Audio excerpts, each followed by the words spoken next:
Welcome into the DNVR Avalanche Podcast presented by DraftKings Sportsbook, the number one rated sportsbook app out there. I am your host, Rudolph, joined by AJ Haefele with spooky, scary skeletons. Happy spooky season? That's the one. Spooky season. On today's show, we're going to talk about some of the potential start dates for leagues around North America, not just the NHL, but others as well that are all kind of crucial to the whole hockey infrastructure of the continent, essentially. But we're also going to get into answering some of y'all's questions as well. And who knows what else madness we could get into based on the way the pre-show went. We could talk about just about anything on today's show. But look, if any of you know how guns fire in space, please let us know. Rudo and I were very curious about 5 minutes ago. The kickback from a shotgun in 0G, how does that work? Yeah. Anyway, today, well, honestly, over the last couple of days, a handful of leagues have targeted dates for return. For professional leagues, the AHL is looking at February 4th, and in Canadian juniors, the OHL targeting a 2021 return as well. So at this point, it seems very, very clear that outside of the QMJHL, which is sort of still playing right now, there will be no other hockey in North America until the turn of the year. So yeah, really, I think that was the big takeaway, right? Yeah, was pretty that much. We're not getting any. I guess technically the World Juniors will start this year, but and you know the nice part about the World Juniors is that they're in Canada. Yep, and so we will be able to watch them at regular people hours. Yep, not 3 a.m. type stuff going on. Yeah, I'm excited for that, man. Like it's funny, but like all of our European listeners, they'll be able to tell you it sucks. Yep. And so when you have it, when it's on your side and it's going your way, you're very excited about that. It's nice. It works out very well for me personally in certain ways too, because not only will it be in prime time for me, it won't be competing with any professional leagues for me because the other leagues won't have started yet. So it'll be super easy for me to binge the Worlds and have some fun as I was looking for silver linings for the year of 2020 so far. But this is not what I wanted to hear. If I build a shotgun that will fire in space, what would happen? What would I need? What if do I need an oxygen canister like attached to my shotgun to make it fire? Or would that just cause a bomb basically? Probably would just cause a bomb. Okay. I'm missing our chat right now because I've been focused on something else. Somebody gave us an answer. 2 people have said it probably just wouldn't fire at all. So okay. Oh, see now this guy's saying they would fire though. So guns would work in 0G. Gravity is not generating the force needed to project a bullet or create kickback. Okay. So what we're going to do is we're going to need everybody to find out who's at the International Space Station right now. Build a gun, shoot that thing, and let us know. Yeah. Spacewalk time.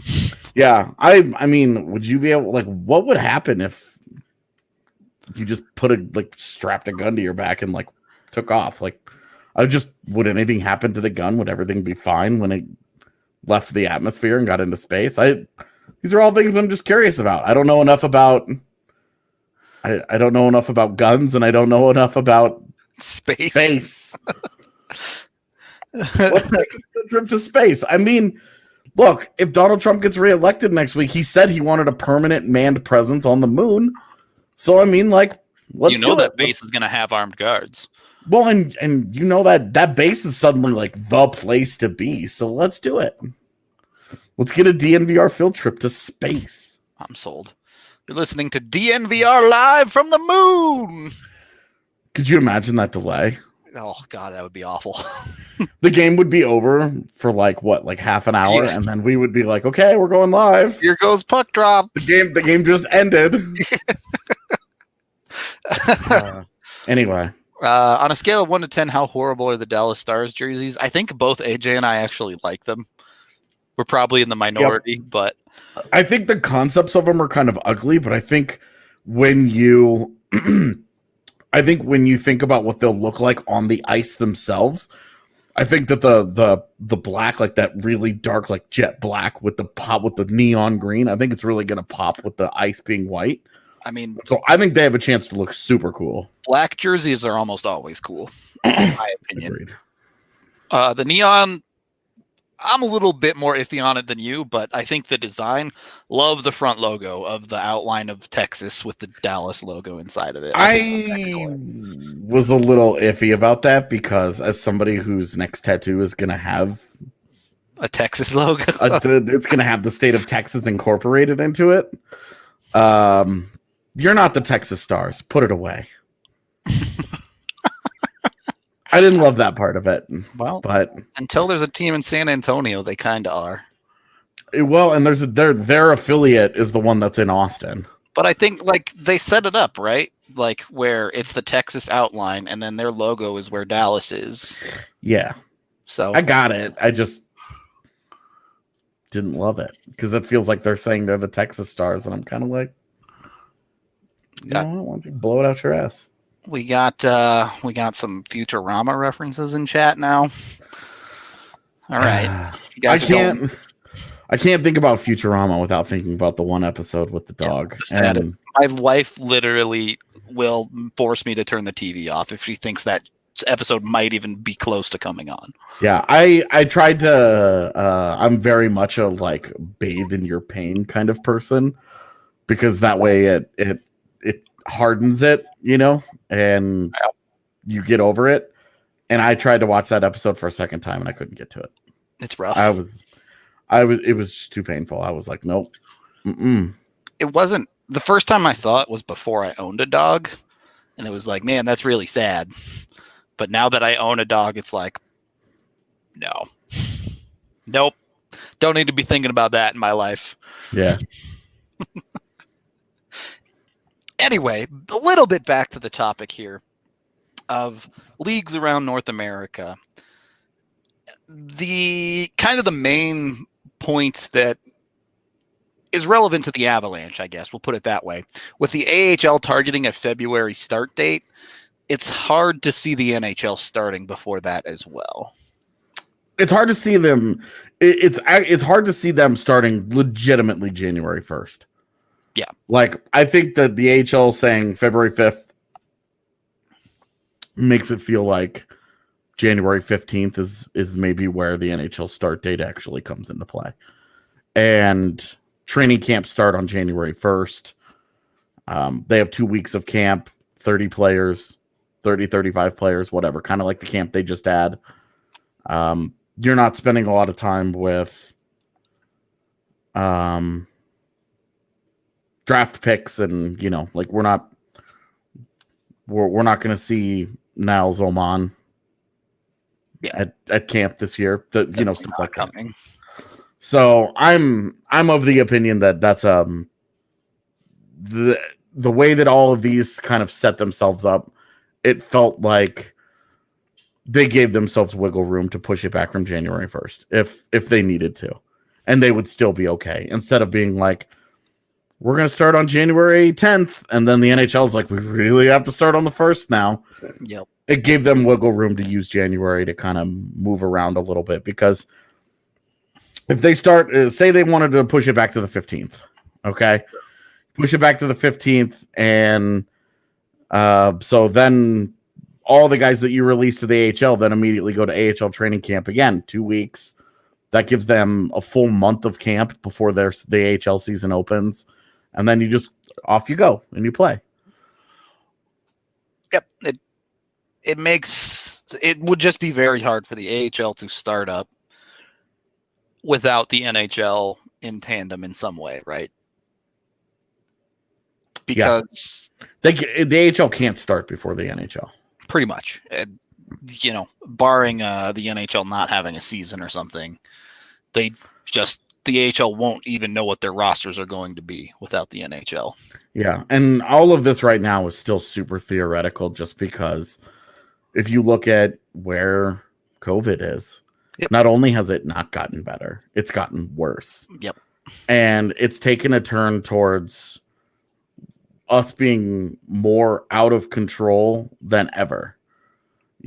Colorado is going back to its, I think they called it safe at home level 3 restriction. Yep. Which was public places are all the way down to 25% now. Basically like right on the edge of total lockdown yet again. Yep. And we're like, look, November starts on Sunday. A couple days from now. So, like we're not if training camp is supposed to start 6 weeks from now in the middle of December, they're really banking on something changing in society. Yep. Because if we're having 25% capacity at restaurants, we're not having people in Ball Arena.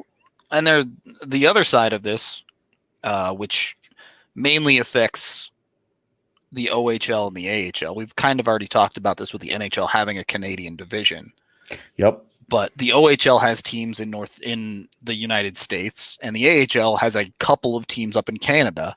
Yeah. That would have border crossing issues significantly as it stands right now. There might be a little movement on that front because Canada, the Canadian government has been, I feel like I'm more involved in Canadian government soup than most people for sure. Right. Like, let me tell you, they're going to get an angry email from me in the next few days. But like they have been talking about lifting the 14-day quarantine restriction in favor of rapid testing systems at the airports. And so you would get a rapid test when you're at the airport, and then 7 days later you'd go back to the airport and test again. And then obviously, depending on the results, go from there. And so that would give teams a window to fly into Canada where you don't have the quarantine restriction. They all rapid test at the border, at the airport. If everybody's clean, cool, then you go and you play your games. They'll obviously have to continue daily testing and all that. But then all you do is you just stay in Canada for a week. Yep. You just do the whole Canada trip. Yeah, you would, fly to Vancouver and then work your way east, or fly to, I'm not sure which. I don't know my Canadian geography well enough to know the easternmost. I think it's Montreal. It might be, but yeah, it's got fly to Toronto or Montreal and work your way west. Whichever way you want to do it, whatever. And then, do that. Like that would make plenty of sense. It's a long road trip, but if they're going to have road trips and they're not going to do bubble cities and hub cities and things like that, that would be a change that would benefit all of the leagues tremendously. Yeah, because even the WHL has border issues. Yep. They'd have to do, the WHL might be a little bit better because they already kind of had the US division. Yeah, but it's what, just a couple of teams? Yeah, it's are those teams just going to play each other all year? Play each other 25 times a piece or something? Yeah, seriously. Brutal. Well, what kind of development are you talking about? Like, Portland and Seattle played each other 14 times this year. Sasha Mutala got his third hat trick on this junk goalie. Great. Yeah, right. Like, all of a sudden, Sasha Mutala is a 130-point player because he's playing against 3 other teams that don't have any NHL players on them. Yeah, that's definitely a fair question that has to be answered for those leagues. Yeah, and yeah, like the OHL, I think it's only what, like 1 or 2 teams, I think, that are in in the United States. There's 3. There's Saginaw, 4 even. Saginaw, Windsor, Erie, and I think there's 1 more in Michigan. It's only 3? Okay. It's only 3? All right. Oh, I thought so. Did Flint move? Okay. Flint, there it is. Yeah. Okay. Anyway, yeah, it's a couple of teams. Their problem is it's weird because those teams are like right on the border, though. Yeah. Well, and Windsor especially is like it's Canadian, but it's literally like across the street from the U.S. So yeah. Anyway, so those are all issues that those leagues are going to face, and then what happens if you have an all Canadian division, and then let's fast forward to May, and let's fast forward to April, and let's say things are a little bit better. We've started to get a hold of things, and we could start allowing more fans in. Do we still need the all Canadian division? Does the all Canadian division translate into the postseason? Where Colorado and Vegas are now playing each other in the first round because they're not in Canada. Yeah, what happens later on? Is this turning into a massive competitive advantage because the Canadian teams just aren't very good? It could be. I mean, let's think about the Canadian teams, and they would have to be a quote unquote Western Conference team, because the two Eastern Conference, the Metro doesn't even get touched. And the Atlantic would absorb 2 or 3 Central teams under the setup that we used, which is the most logical setup. So that's the one we're gonna geographical closeness. Yeah. We're just gonna assume that that's what we're doing so far. But like, those guys would have the advantage because it would be, I think Toronto would probably be the best. I think Montreal's had a good offseason. Montreal could be really good. They've spent a lot of money and a lot of resources to be good. They sure did. So those two teams, I think are pretty decent. Ottawa's still on the come up. Calgary got a goaltender in Markstrom, but hasn't done anything else. They got worse defensively. Vancouver obviously got Schmidt, but they haven't made all of the moves that they are going to have to make. They need to shed cap. Yeah, they're not cap compliant at the moment, so they've got to do something. It still doesn't have goaltending. Edmonton, I think sneaky got better and then ran back its bad goaltending situation. Yep. And so it's like you're kind of iffy there. Winnipeg got a 2C in Stasny, but Stasny's not even the same guy that he was just 2 years ago. Last time he was in Winnipeg. Yeah, exactly, man. Like I feel like the Canadian division would have it's the land of mediocrity. Toronto would run away with that division. Yep. And it would be the cleanest path they will ever have to a conference final. Yep. Because you would play, assuming they use the same kind of format, but if it's an all Canadian division and they're not allowed to travel in the postseason or whatever, like, how would you do it standings wise? I mean, I think if I were the NHL, you cross that bridge when you get there. You're just trying to have a season. Yeah, true enough. It's just the all Canadian thing is the one where I'm like, those teams are going to be sick of each other. Yeah, for sure. And it wouldn't make sense for the Canadian teams to just play each other all year. And then to have the American divisions, like, it wouldn't make sense for the Avs to be flying around out east. Yeah, definitely. You have to keep the travel under somewhat control. Doggo Rexo. Kind of blended into my green screen there, bud. There's the actual logistics of getting this done are quite difficult. Like, let's just be honest about that. This is going to be really hard to pull off, and especially because they need fans in the stands. And right now, there isn't anywhere that's where that is viable. Even with the AHL announcing today, they said, "Look, right now we can't guarantee that all 31 teams would be ready to play." Yep, because of the situations in their local areas. Yeah, that's just reality. We can get into a little bit more. Do need to take our first period break. Logistics always make me want a Breck brew, so got to acknowledge them, the official beer of DNVR. You can get 8 different kinds on tap. If you're the type of person that wants to get on down to the bar, you might want to do it soon based on what we were talking about.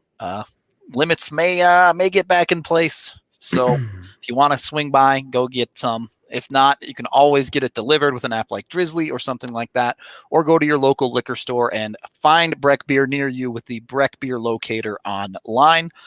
And we're also sponsored by MSU Denver Online, which puts a dynamic education at your fingertips without forcing you to decide between earning a degree and living your life. MSU Denver is the Colorado institution providing rigorous and affordable online programs taught by professors who bring you the real world into the classroom. MSU Denver graduates use their relevant degrees to land coveted jobs, and some of our very own staff, both Allie Monroy and Harrison Wind, took classes over the summer. So if you have any questions, they have direct experience with everything that was going on during the pandemic and taking classes. Be sure to hit them up, and they'll happily let you know. Second period of the DNVR Avalanche Podcast, presented by DraftKings Sportsbook. As we kind of continue this conversation, you mentioned 31 teams might not be ready to go, and with the AHL particularly, if there aren't fans in the stands, how can they even have a season? Yeah, I mean, the NHL is such a gate-driven league. Yeah. What in the world is the AHL going to do? I really don't. I don't know, man. I'm worried about the AHL. I am too, man. Like, seriously, as like surviving as an entity, right? Like we talk about all these rich owners and all these teams, right? The AHL is not that. Yeah, is not like that. Like the owner of the Eagles, that dude's got money, right? Yep. Like he not hurting, but that's not a dude that can just make no money on the entire Eagles season. They're not the ECHL. ECHL is a league that has teams fold in wildly successful seasons. They're a step above that. Yeah. But they're not that far removed from teams just straight up ceasing to exist. Yeah. So that's the fear with the AHL this year, man, is that those 31 teams don't get going and it takes several years for the league to recover. Yep. And like what's awful about this is that the AHL has finally reached that point where 31 teams have 31 development programs going on. There's not these split teams. Nothing funky with that. Yeah. Teams have started buying their own AHL franchises so that they can be more in control of what's going on. Because like you have the Chicago Wolves, right? Yep. Historically really successful. But anybody that's affiliated with them knows that like they're playing to win, not to develop. They're not interested in developing your players. Yep. And when you're affiliated with the St. Louis Blues who don't have any prospects, it's fine. Yep. It works. It's not an issue. But when you're and you have a ton of draft picks flooding into the right. system. And you need to try and develop. You don't want that to be the place where you've got it going on. I think this was a concern that I had with the Eagles. Same. And it hasn't been a problem because the Avs have, part of their agreement was, hey, the Avs are going to be the ones who dictate things. When we talk about guys getting opportunities, guys being in the lineup, that stuff, like the Avs dictate that stuff from the top.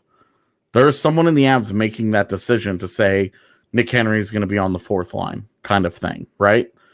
This is not like Greg Cronin is not like the all evil there. Sure. I do think it could be better with the Eagles. Yeah. But it's certainly not, you're not seeing Martin Kaut get scratched or anything crazy either. Right. It's been a good marriage so far. I think it's been a good marriage. It's been a positive marriage. I think the next 2 seasons are going to be critical in that relationship. When the big flood of Avs prospects comes in, that's where you're really going to see. It'll be really interesting to see how it works because you could build an entire forward core out of Avalanche draftees in the AHL starting next season. Yep. Like theoretically. It would have to include a guy like a New Hook or, a Bowers or a Kaut stays back. But you could do it. And it would be interesting to see what it would be like. Like it would just be interesting. But moving away from the Avs because I think they're fine. They're in a good situation. You're not too worried about the Eagles. There are some franchises that you would have to worry about, and it's bad. It's bad for the NHL if 5 AHL franchises have to cease operations for a year Yep. Where do those prospects go? I got to play somewhere. Hopefully, that's where they're going to get loaned out to all the other remaining teams, and those guys are going to be all over the place. Yeah, it's tough, especially not just teams that may cease to exist, but what do you do if you're Bakersfield? Anyone who has a chance of getting called up is going to have a massive problem of getting to Edmonton or wherever they might be needing. That's the solution that's been floated for the AHL teams in the United States that are affiliated with Canadian teams is that those teams would just temporarily move to Canada. Would that work? I mean, you could easily put a couple of teams in some of these these cities. I believe you could move the teams. That I have no problem with. But what happens to those fan bases, the local fan bases, when they're playing in Canada and they don't have a decent way to watch their team play hockey? Yeah, the Bakersfield Condors just don't exist for a year, and then they come back in the fall. Right. I don't know what happens. I don't have an answer to that. I really don't know, man. That's a tough question. It's gonna be tough. It's gonna be tough. You're right. You could easily move the team up into Canada and they can play up there, but then are they still the Bakersfield Condors when they're playing in Edmonton, sharing the Edmonton Oil King locker room? Exactly. It becomes kind of a tough spot for the local fan bases at the very least. Well, and you wonder for cap purposes, if a guy tests positive for COVID while you're on a road trip, are there going to be cap exemptions? Is there going to be like a special COVID list that you could put a player on that's not IR? The cap wouldn't, they would become cap exempt and you'd be able to get a player on your roster. Can you take extra players on road trips? Like, there are so many different aspects to this that have to be worked out. So many logistics. Not just that, but in what everyone is expecting to be a very cramped season. Yeah. How do you manage a COVID delay? As we saw both baseball and football now have to deal with games getting delayed because of COVID. Those are also two leagues that are just naturally set up to handle that, because baseball, you can have a doubleheader. Sure. Football, you play one game a week, so right, and so you just move it. Yeah, and if you have to move the entire schedule for the NFL, you do, as we saw. Yep, they had to switch one game, and it ended up being, I think, 8 teams ended up having their schedule changed. Yeah, because they had to move Broncos Patriots 3 different times. So it's so hard. All of the preparation that you have to do, all the things that they didn't have to deal with because of the playoff bubble, they're going to have to deal with in a regular season. Probably, yeah. And then, and you do wonder, like, if you're the Avs and this is the development, like, atmosphere that you're facing, do you leave Connor Timmins down there? Do you leave Shane Bowers down there? Well, or do you try and find a way? We haven't even gotten into the conversation of, is there going to be like a taxi squad like baseball had? Right. A non-cap hit 5 guys that you travel with the team, something like that. But we don't know. This is why it's hard to expect the NHL to be ready to go by January 1st. There's still so many questions to answer. Because it is, we're coming up on the start of November this weekend, and they have no answers to these questions as of this moment. They don't have solid answers to these questions. And if they wanted to start January 1st, they would have to get training camps going about December 15th. You're talking 45 days away, basically. You're talking not even 7 full weeks. Yep. For them to get it figured out. This is why there's not a lot of confidence, and the people that I've talked to around the league don't have confidence that it's starting on January 1st. There's been a lot of talk that it's starting on February 1st, that the realistic goal, January 1st, is let's make a bunch of these decisions and let's use that as a timeline for getting all of this done. Yep. But when it comes to actually starting the games and getting going, we can have all these answers, but we're going to push it back so that we can get fans in the stands. We would rather give up 10 to 15 games of fanless games versus getting fans in the stands. You're right. And instead of a 60 game season where a month of that there are no fans, you have a 48 game season with as many fans as they will allow. Yeah. That we're about to get to that in a little bit, Ned Needus. No, names aren't for me. About to get to that, but we do need to take our second period break, as we do have Chevalier Mortgage as one of our newer sponsors. Both Mike and Virginia have been in the business for over 15 years. Not only that, they're diehard Broncos fans and CSU alums, so they've been around the whole Colorado area and are even proud DNVR members for a long time. So if you need to deal with mortgage information, hit these guys up. You can go to their website, DNVRmortgage.com, and enter to win a free DNVR shirt or hat of your choice. Plus, get set up with a free consultation to discuss all of your options. Again, that's DNVRmortgage.com. Since your home is likely to be one of your largest assets in your mortgage, your largest debt, they believe it is vital to consider your full financial picture when purchasing a home. This includes considering your short-term and long-term planning goals, your investments, and your tax situation. Mike and Virginia will work tirelessly to find the best loan for you and your situation. Again, DNVRmortgage.com, or you can call Virginia directly at 303-257-6578 to get set up with your chance to win a free DNVR shirt or hat and a free consultation. Michael Chevalier, NMLS 1931006, Virginia Chevalier, NMLS 1910631. Third period of Two Guys and a Fly, a.k.a. the DNVR Avalanche Podcast, presented by DraftKings Sportsbook. So, as mentioned in the chat, Martin Count moving to Modo in Sweden after the Czech League had been shut down for about a month due to COVID lockdown. I mean, okay. I'm glad that he's found a place to play hockey, basically.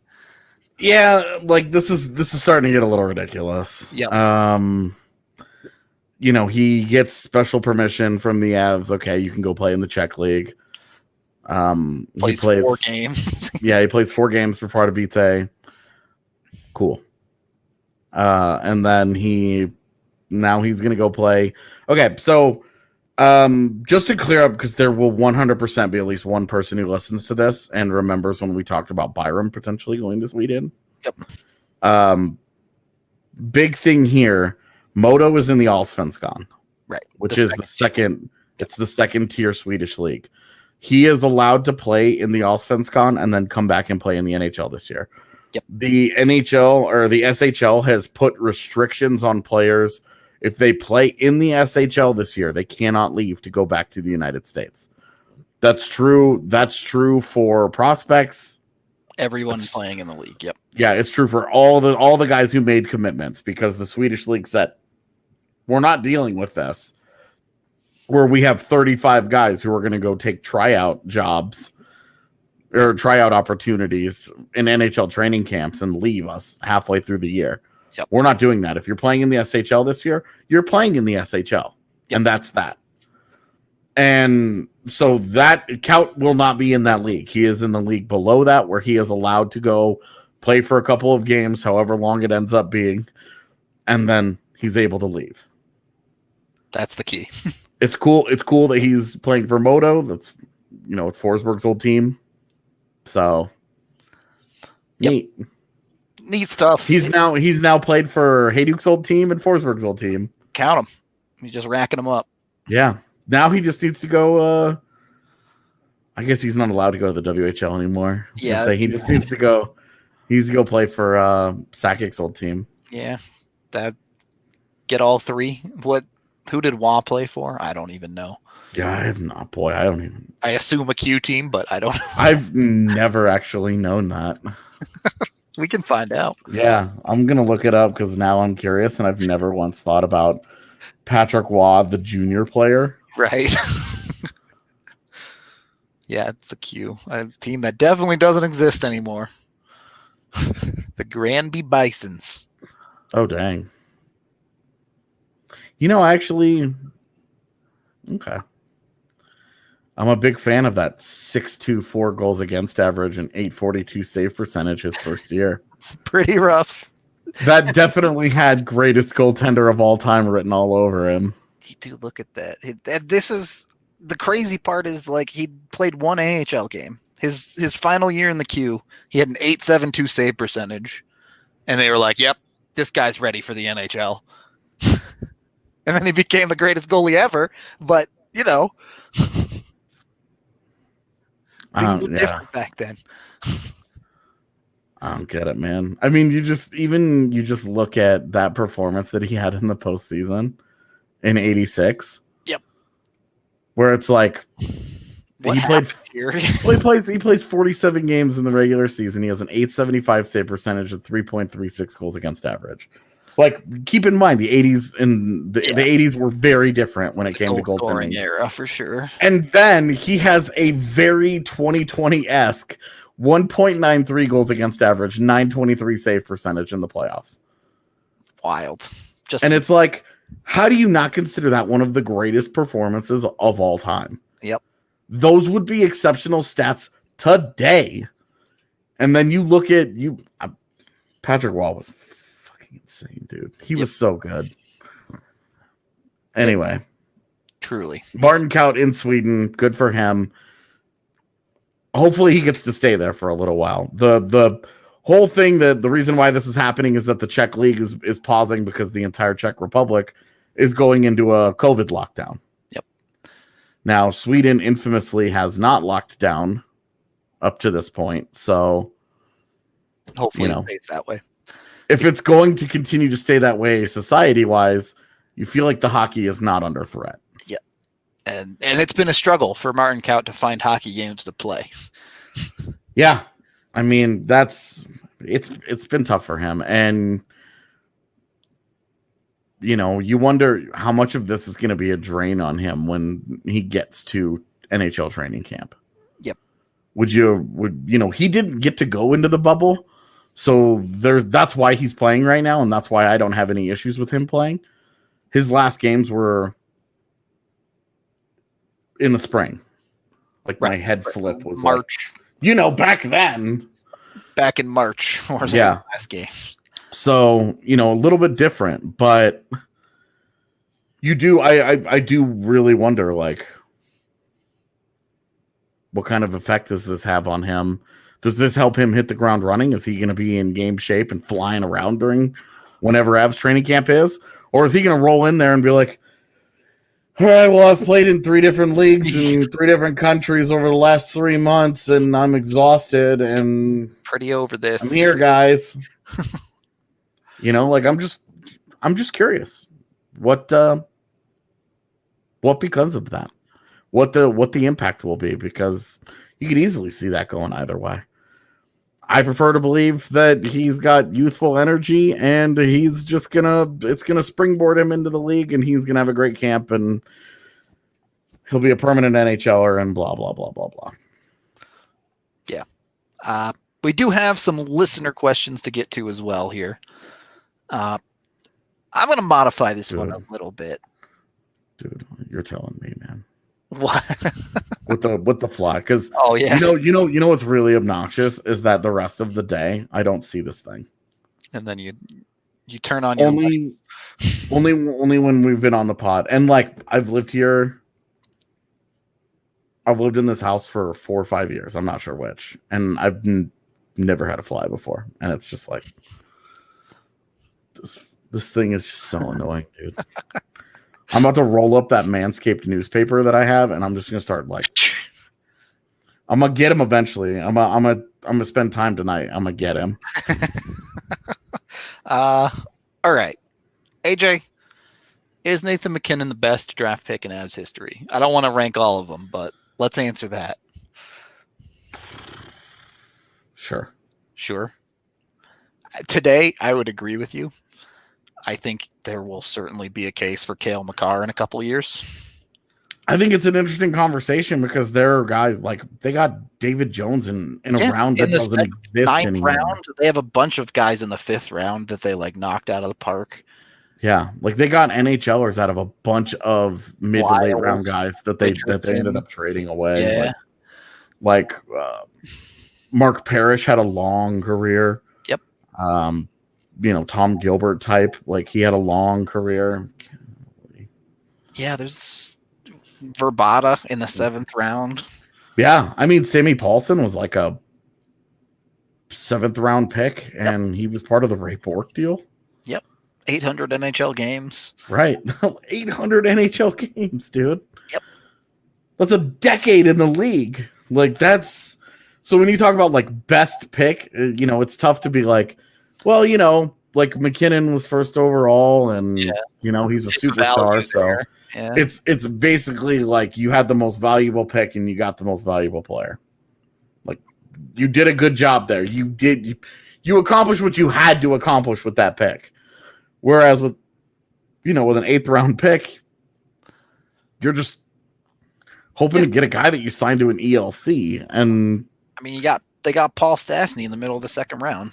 Like, yeah, if you're looking for pick value, Ryan O'Reilly and Tyson Berry as non-first rounders in 2009. Yep. Like, even if you look at a guy like Alex Tanguay, I think he ended up being the 2nd or 3rd best player from that draft, and they got him at 12. Yep. So that's a fantastic pick in a draft where they also got Skula, Regehr, and Parker in the first round. Right, Regehr like playing over 1,000 games, even if that wasn't really with the Avs. But Drury and Hayduk were, I think, 3rd, and I think they were both 3rd round picks as well. Like you're talking, like, was a Quebec pick, I believe, but yeah, he was. Drury might have been too. I don't know. I think he was too, but regardless, they, especially in the 90s and up through the mid 2000s, they did better outside the first. Yeah, because like in those first couple of years, like Mark Denis was a legit 1st round pick. It was just he spent his whole career in Columbus, and it's funny because you take Patrick Waugh's successor, and Patrick Waugh didn't retire. Yeah, like Patrick Waugh and Mark Denis were out of the league at the same time. I actually don't know when Mark Denis retired, but it was like that. Yep.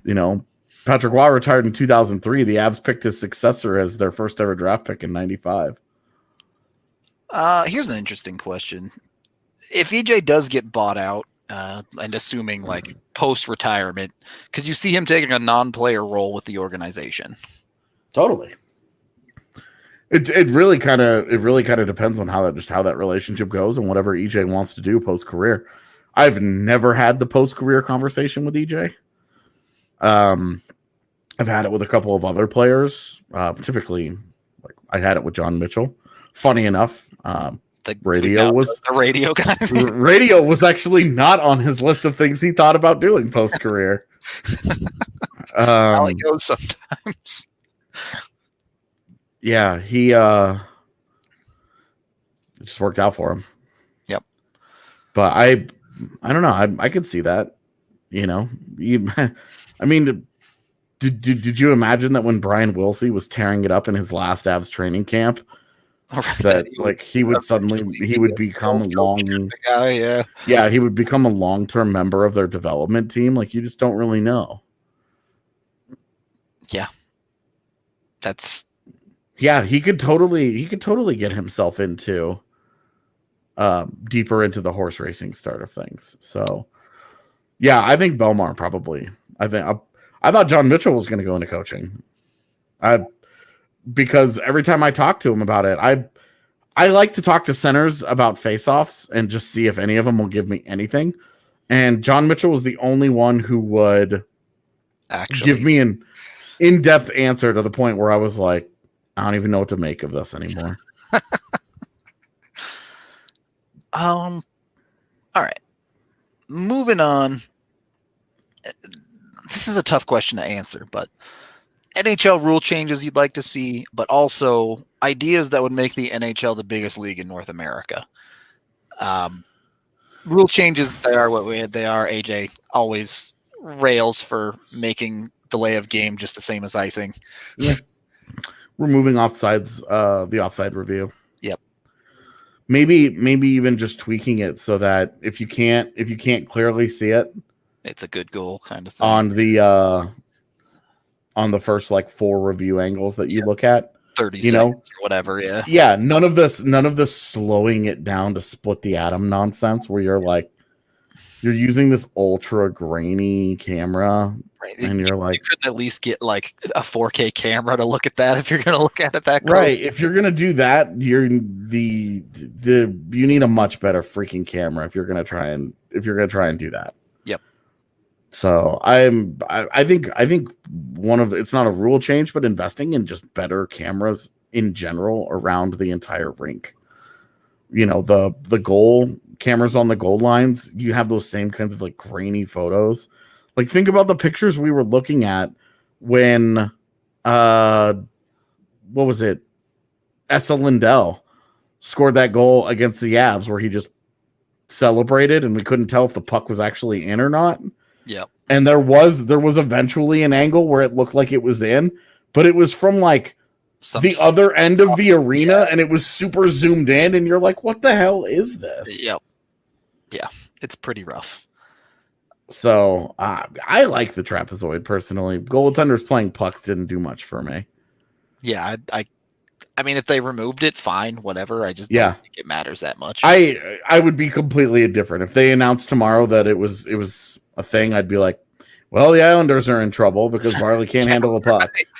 Nothing. But that would be it. Like they just play as if there was a trapezoid. Yeah, I wouldn't. Yeah, I would be totally indifferent. I'm totally indifferent about the trapezoid personally. The delay a game thing I will always hammer away at. Outside of the NFL folding, I don't think there's any way the NHL ever becomes the biggest sport in the United States. So yeah, I don't see how it ever happens. Yeah. I don't see that pathway. People just don't connect. Hockey is a constant flow of chaos, of controlled chaos. It's not the same as the NFL. You know, there's a fine line between NFL and MLB where people complain about the MLB being too slow, but like football, because you know it's you know that famous statistic of in a football game in 3.5 hours there's only 11 minutes of action, but it's a very controlled action every 30 to 40 seconds. And in baseball, it's not like that. You can go like an entire at bat, 11 pitches, and all this dude is like he's fouling it off, and like baseball junkies are like, this is tremendous theater. What an at bat. And your casual is just like, oh my God, it's been 17 minutes and we're on the same at bat. We're never getting through this.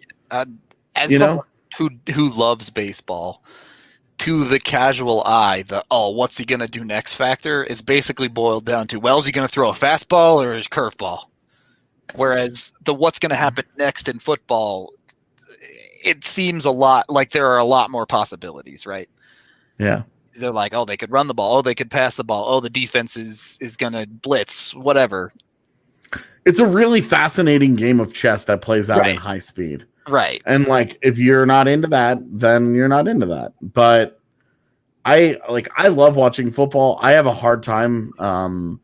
I've become less and less of a fan over the years. One, because football fans are so obnoxious and like as much as like hockey fans get dumped on for gatekeeping and being like you ask any sports talk radio guy, which is the worst fan base to deal with, and they always tell you hockey.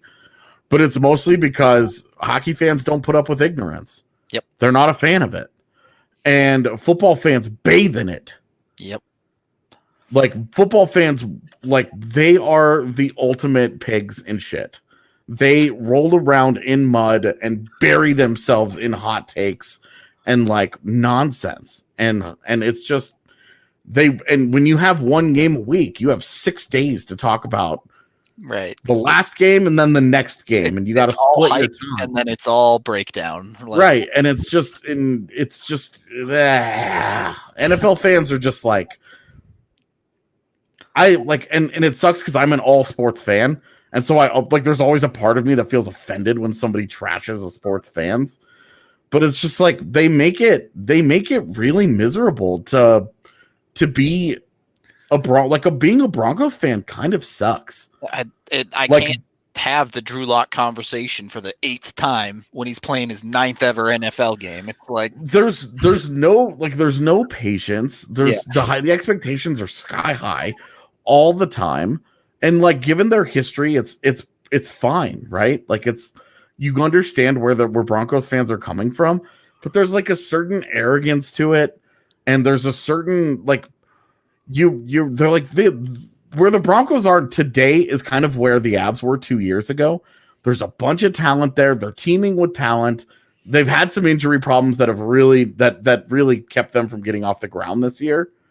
But it's like this should be like the really fun time to be a Broncos fan, where your expectations are low, but the talent is high, and that's a good combination. Yep. And instead, the expectations are super duper high and the anger is through the roof. And there isn't any way that this team can ever live up to what the fans want them to. And it's just really, it makes the experience miserable. And that's my only football fandom that I can speak to. Sure. And so that's my only experience. And like, cause like being a Broncos fan is great when you're winning division titles and, blah, blah, blah, blah, blah. But it's just like, my gosh, man. I'm super thankful for being a baseball fan growing up. Wrong holiday, probably, but specifically a Rockies fan, because there's never expectations with that team. Well, and like, it's funny because it's the two extremes. Yeah. Rockies fans like don't want you to have fun because then you're pressure on the team. Well, if you have fun as a Rockies fan, then you are complicit in accepting their mediocrity. Right. And that makes you a bad fan. And it's just like and obviously like these are like broad strokes, like there's plenty of people that are perfectly good fans on all sides. But yeah, there are awesome, and like you go down to the DNVR bar and you hang out with them, and you're like, these are awesome people that I could talk sports with all day. But like you watch how Broncos fandom was when they beat the Patriots. Yep.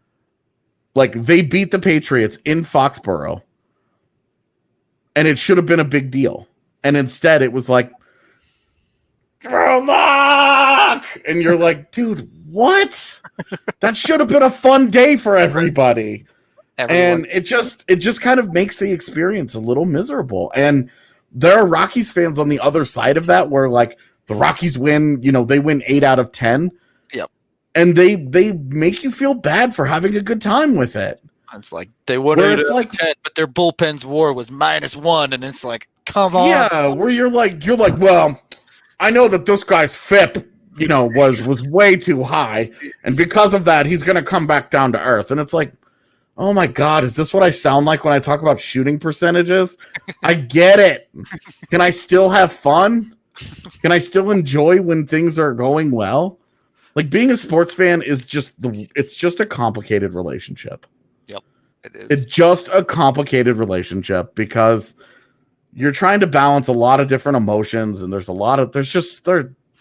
it's complicated. Being a sports fan is amazing, and I wouldn't trade it for anything, but it's really dumb sometimes. Yeah. Well, you signed that paper when you agreed to be a sports fan. You knew stuff was going to get stupid. I didn't because I was 3. I had no idea. Now, when I, was a child of the internet growing up in AOL chat rooms, then I should have known. You knew it was coming by then. Yeah, I should have known then, but instead I turned it into my entire life work. So, well, who's the dumbass here? I mean, what else do we have? You had a couple that I forget you wanted to answer. I'm not sure which ones exactly, but Rudo, we're both gamer guys. A video game that we have played that we all the way through to the end that we regretted. Most of them. And you can't say BFA. I didn't play at the start, so I don't think it qualifies. Let's see. Boy, that I regretted. Hold on, let me pull up my Steam library real quick. Okay, well, while you do that, I have the answer because I remember doing it, and it was absolutely Resident Evil 6. That series, but okay. It was so Resident Evil 5 was a big departure because it was way more action game, and then it was also co-op, and it was badass. It was a lot of fun. I beat that game. I bought it on 3 different platforms and beat it with 3 different people because I loved playing that game that much. And then Resident Evil 5 or Resident Evil 6 came out, and it was fully co-op with a bunch of old school characters, and oh my god. And it like the stories, it sounds cool in theory because there are 4 different paths of the main story, 2 characters each, right? And then they intersect throughout the game. So then you'll end up playing some of the same. Sure. You'll end up playing some of the same fights multiple times, but from different angles. People, yeah. This could have been cool. It was not. It was miserable. It felt like doing chores. And like when you're playing Animal Crossing, you're expecting to be doing fake chores. But when you're playing Resident Evil 6, you are not expecting to be doing fake chores. It sucked. And when we got done with it, I was so happy that I uninstalled it and like tried to remove it from my brain immediately. I went out and bought all the bleach that I could, opened up the top of my head and poured it all over my brain just to try and get rid of that memory. And now that I'm talking about it, clearly it didn't work. Dragon Age 2, good answer. I really like the original Dragon Age as well, and the rest of the series has just been a disappointment to me. Yeah, I would agree with that too. My hot take that there are people that will want to find me and stab me for this is Wind Waker. Wind Waker, not a good game. Wow. It had Legend of Zelda attached to it, so I played it all the way through. I would never, ever want to spend and waste hours of my life sailing the seas to like pull up treasure chests in the middle of nowhere for absolutely zero reason. I did not like the art style at all. I thought the end fight, that version of Ganondorf, was the most overrated garbage ever. The story was extremely predictable. And Ocarina of Time is my favorite game of all time. So I love Zelda, and that game was just not it. It just wasn't it. So tune into the gaming podcast that returns tomorrow for more takes like this. Drew will be fine with it. Drew doesn't like Zelda that much. Okay, Wind Waker is better than Breath of the Wild. Dude. That's just a fat lie. I am an extremely lukewarm Zelda fan, and Wind Waker better than Breath of the Wild is like...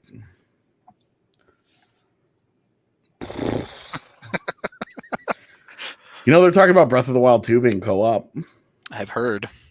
I'm skeptical of that, but I am too. But I'm a there's no way. Yeah, you got that co-op squad ready to go now. Yeah, it would I don't know. This is turning into a gaming pod. I wanted to answer that question just so I could dunk on and hate Resident Evil 6 publicly. Oh, this is a great question. Steph asks, does the find of more water on the moon make it more or less likely that the moon is haunted? 100% haunted water. I think it absolutely has to enhance the hauntedness of the moon. It has to. So back to where we started the show. Firing a shotgun. Yeah, that's right. We started in space and we're ending in space. That's right. Yes. Man, look, all right. COVID bubble solved for the NHL. Hockey on the moon. Oh my God, that'd be so cool. The moon's going to be haunted by the Stanley Cup. Could you imagine the problem that you would have when Nathan McKinnon just blasts down the ice and then can't stop and just floats away? And you're like, well, now we need a new number one center. When I say hockey in a bubble, I literally mean like a bubble of ice that they have to skate in. There's no out of bounds. He's skating upside down.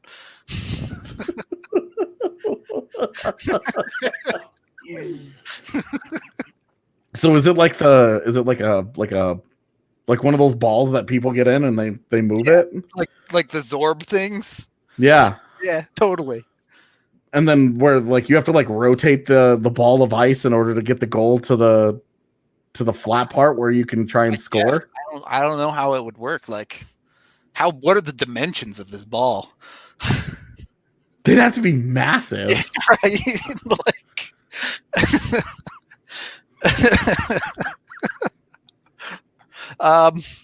yeah. That's my vote. Any last questions before we get out of here? Yes, true story. The gaming pod is coming back tomorrow morning. Yeah, it will be back live tomorrow. We will be back with a regular of that. Also, I think I'm gonna start streaming again. I've been talking about it, and Z just tells me to shut up and do it. So I think I'm gonna start streaming me gaming again. Hell yeah! For the five of you that care. Yep. Get a couple of you in there. Yeah. Yeah. All right. So there we go. We solved both the COVID problem and how to make NHL the most popular sport in North America. Send them to the moon. Easy. On that note, we're going to get out of here for an interesting show today. There's nothing to talk about with AJ Greer. He's gone. Yeah. There isn't really much to get into. Like, it just didn't work with the team and the organization. So, yeah. I expect AJ will be streaming on his page. Yeah. Tomorrow, Canadian World Junior Selection Show is going to be happening. We will be going live at some point after that and talking about that quite a bit. Absolutely. Lined up to have at least a few guys on that team, you would think. I can tell you I'm not allowed to specifically get into it, but there is a very good chance that there will be 3 Avs players on that list. All right. Let the speculation commence. And you'll get the official answer tomorrow. Simple as that. We get out of here on DraftKings Sportsbook, the #1 rated sportsbook app out there, giving you this week the chance to turn $1 into $100 when you want to bet on Ohio State versus Penn State. Pick either team to win. If they do win, $1 for $100. Easy money. At the same time, they're also giving new users $1,000 when you sign up with the code DNVR. So turn free money into more free money. Easy enough with DraftKings Sportsbook. If that's not your type of thing, be sure to check out the Odds Boost. They have amazing bets on all sorts of sports every single day, and they can give you even like missions and stuff like make 3 of these bets or make 3 of those bets, and they'll just give you free money to bet with when you do that. So tons of great offers over at DraftKings. Download their top-rated sportsbook app now and use code DNVR when you sign up to make sure you get all of the can't-miss offers, whether it be turning $1 into $100 or the $1,000 sign-up bonus with that DNVR code. Limited time only at DraftKings Sportsbook. Must be 21 or older. Colorado only. Bonus comprised of a first deposit bonus and first bet match, each up to $500. Deposit bonus requires 25x playthrough. Restrictions apply. See DraftKings.com/sportsbook for details. Gambling problem? Call 1-800-522-4700. Thank you, everyone, for hanging out, asking questions, all of that. Should be a fun rest of the week with the WJC announcement, and then who knows what we're going to do for our Friday show right before Halloween. But some Free Skate Friday goodness. Until tomorrow, we will talk to y'all next time.